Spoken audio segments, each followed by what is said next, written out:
Welcome to the Word for 2021. Today we begin the book of Numbers. Now this is the fourth book of the Old Testament. It's the fourth book of the Torah. Many people have never really spent a lot of time in this book simply because of the title. They might think, well, it doesn't have a very exciting title, Numbers, and I'm not really into math. That's not what this book is all about. Yes, there are numbers listed here, but there is meaning behind everything that is listed.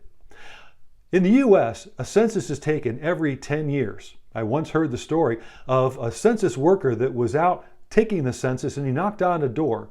A lady came to the door and he said, "Ma'am, can you please tell me how many live in this home?"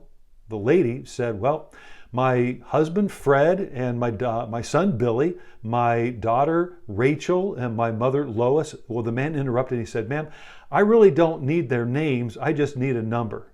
A little agitated, the woman looked back at the man and said, "My family is not a number." Well, for God, people are not numbers either.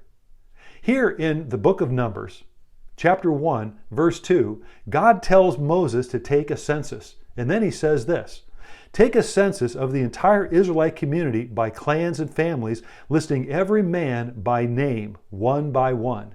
And then he tells Moses, "You and Aaron are to number them by divisions, all the men in Israel, 20 years old and more, who are able to serve in the army." God wanted Moses to make a list of every man by name.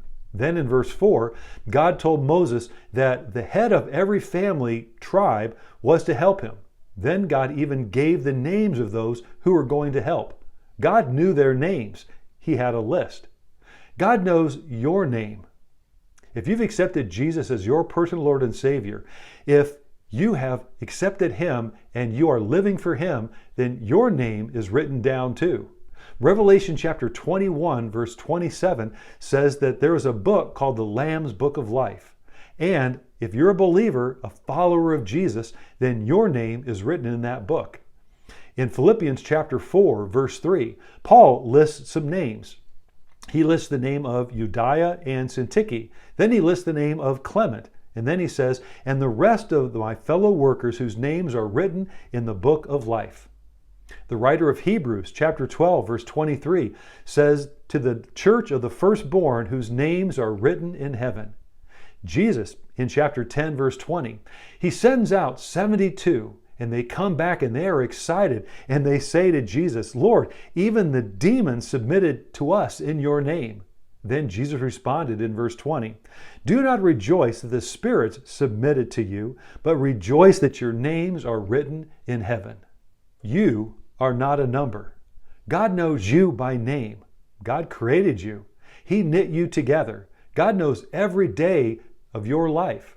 He says in Psalm 139, verse 16, as the Spirit was prompting David to write, "Your eyes saw my unformed body. All the days ordained for me were written in your book before one of them came to be."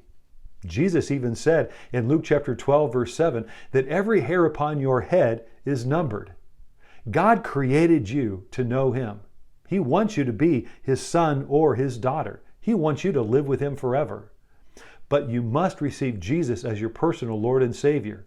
You must give Him control of your life. John chapter 1 verse 12 says, "Yet to all who received Him, to those who believed in His name, He gave the right to become children of God." I have a question for you. Is your name written in the Lamb's Book of Life?